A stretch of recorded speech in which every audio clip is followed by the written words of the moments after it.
আসসালামু আলাইকুম everyone, welcome to my YouTube channel and Facebook page. যেখান থেকে দেখছেন আশা করি সবাই খুব ভালো আছেন। আসসালামু আলাইকুম। দেশ এবং প্রবাস কৃষি উদ্যোক্তা ভাই ও বোনেরা, আশা করি আপনারা ভালো আছেন। আলহামদুলিল্লাহ আমি ভালো আছি। আজ শ্রাবণ মাসের 23 তারিখ। আজকে ধান কাটতেছি পানির ভিতরে, পুরা পানির ভিতরে সারাটা দিন চলে যাচ্ছে। ধান পাই কি মনে করেন যে ভরপুর হয়ে আছে, কিছু করার নাই দাদা, এখন ধান তো কাটতে হবে।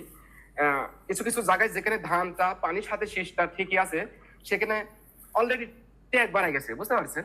তো সেই জায়গাতে এই দেখেন, দেখতে পাচ্ছেন যে মনিরুল ভাইয়ের ধান আসলে পেকে গেছে। ক্ষেতের ধান, অন্য একটা ক্ষেতের ধান পেকে গেছে, কিন্তু ক্ষেতের অবস্থা খুবই নাজুক, পানিতে একদম পরিপূর্ণ। ধানটা কাটতে অনেক অসুবিধা হচ্ছে। কন্টিনিউ করি। এক হাঁটুর উপরে পানি, সেই পানির ভিতরে মনে করেন যে ধানগুলা কাটা লাগতেছে, দেখেন কিভাবে কাটতেছে। আর আমার এই মামা ধান কাটতেছে, এটা মামারই আর কি লিজের জমি। ও, লিজের জমি, মনিরুল ইসলামের নিজের না, এটা হচ্ছে ওর মামার জমিটা। মামা ধান কাটতেছে। এই দেখেন ধানের কি অবস্থা, না লিজা না যাচ্ছে কাটা, না যাচ্ছে বাড়িতে লিয়া, না যাচ্ছে মনে করেন যে কোনো একটা কিছু করার অবস্থা খুবই খারাপ, বুঝতে পারছেন? তো সেই জায়গায় থেকে এই দেখেন কি দশা। আপনি যদি সরজমিনে দেখাই, এই দেখেন ধানগুলা নং কাট করে উঠায় উঠায় বাড়ি মতন লিয়া লাগতেছে। আকাশের আবহাওয়া এত খারাপ যে সূর্যই দেখা যায় না, দিন হয় রাত আসে, সূর্যই খুঁজে পাওয়া যায় না দাদা। তো সেই জায়গায় থেকে এমন একটা অবস্থার ভিতরে আছি বর্তমান, একমাত্র আল্লাহ ছাড়া। মানে এই দুঃখ কষ্ট কথা কার কাছে কব, কার কাছে কব, আর কে বুঝবি আমাদের দুঃখ কষ্টের কথা? আসলে সত্য কথা বলতে কি, দুঃখ কষ্ট ছাড়া এই পৃথিবীতে কেউ নাই। সেই জায়গাতে আমার যদ্দূ সম্ভব, আমরা যে কৃষি কাজ করে খাই, আমাদের মতন মনে হয় দুঃখের মানুষ এই পৃথিবীতে নাই। যে যে সেকশনে কাজ করতেছে, হয়তো বা তার সেই সেকশনেই দুঃখ কষ্ট বাড়তি। তো সেই জায়গায় থেকে দেখেন, আজ ধান ঠিকই পাকিছে, ধানগুলা কাটা হচ্ছে, কিন্তু ঘর বাড়িতে লিয়া হচ্ছে না। কৃষকের কষ্টটা দেখতে পাচ্ছেন? দেখুন, কৃষক এই ধানের পিছনে আসলে কত কষ্ট করতেছে কৃষক। কি একটা অবস্থা মনে করেন যে চলতেছে। এই ধান প্রচুর পরিমাণে রোদের দরকার, এখন রোদ নাই, বৃষ্টির ভিতরে দেখেন ধানের খালি কোন রকম শীষ কাটা হচ্ছে, তাছাড়া তো উপায় নাই। আর দুই একদিন থাকলেই ধান ডুবে গেলে তো আরো কষ্ট হয়ে যাবে। এখন এটা নিয়ে যা, এখন আল্লাহ বিল্লাহ করতে হবে, কিভাবে এই ধানটাকে আর কি মলি ডলি শুকাতে হবে, সেই ব্যবস্থা আর কি নিতে হবে। তো দেখেন আজকে খুব করুণ অবস্থা। আসলে ওইভাবে দুঃখ কষ্ট ছাড়া আসলে মানুষের জীবন নাই। তারপরেও আর কি দুঃখ কষ্ট আপনি আপনি চলে আসে। তে এই তো হচ্ছে অবস্থা। দেখেন ধান কি সুন্দর পাকা পাকিছে ধান, সেই ধান বাইরে নিতে পারতেছি নিকো, বুঝতে পারছেন? আজকে আমার মামারই ধান কাটতে আইছি। মামার এটা সম্পূর্ণই আর কি লিজের জমি। তো মামার সাথে একটু কথা বলবো, মামার ধানের বিষয় নিয়ে একটু কথা বলবো। মামা এই ধানের জমিটা লিজ লিয়া কিরকম লাভবান হইলি, সেই বিষয়ে একটু কথা বলবেন। আসসালামু আলাইকুম মামা। ওয়ালাইকুম আসসালাম রাহমাতুল্লাহ। মামা কেমন আছেন? আলহামদুলিল্লাহ, আল্লাহ রাখিছে বাবা।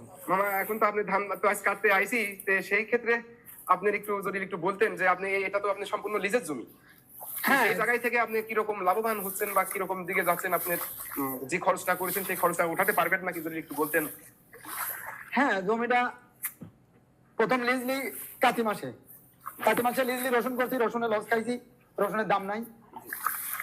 তারপরে রসুন তুলি আবার ধান লাগালাম, যে টেকা তুলবো জমির থেনে, এই মনে করে ধান লাগালাম। সে ধানও এই যে করুণ অবস্থা, ধানে লাভ হবে না, খুব দূর অবস্থা সব মিলায়। তারপরেও হাল ছেড়িনি, চিন্তা করেছিলাম যে ধান কাটি আবার ধান লাগাবো। সেখান তো বন্যার পানি এসে আবার এই জমিটা ডুবে গেল। এখন যে ধানটাই হয়েছে, এখন এই অবস্থা কাটিলে যা, তাও আল্লাহ পাকের তরফ থেকে রোদ নাই। এটা খুব একটা দুরবস্থার মধ্যে এখন বর্তমানে কৃষকের এই আমার এখন জীবনযাপন।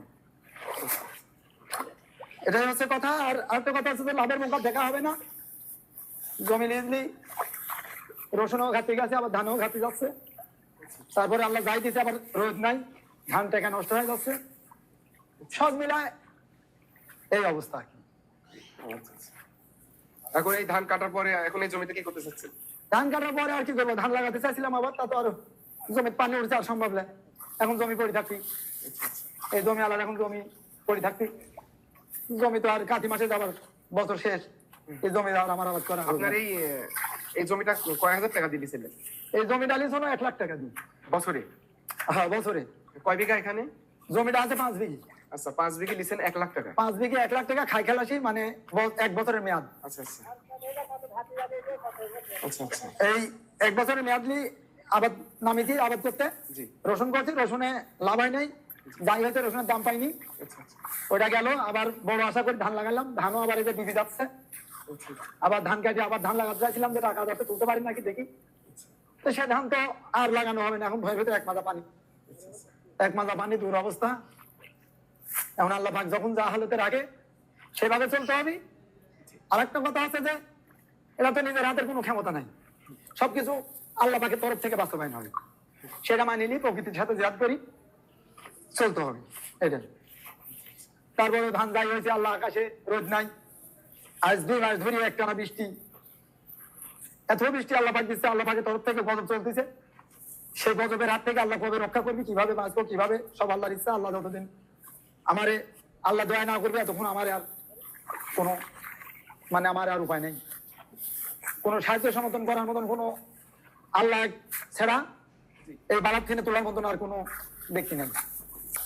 দেশ এবং প্রবাস কৃষি উদ্যোক্তা ভাই ও বোনেরা, কৃষকের দুঃখ কষ্ট একমাত্র কৃষকই বুঝে।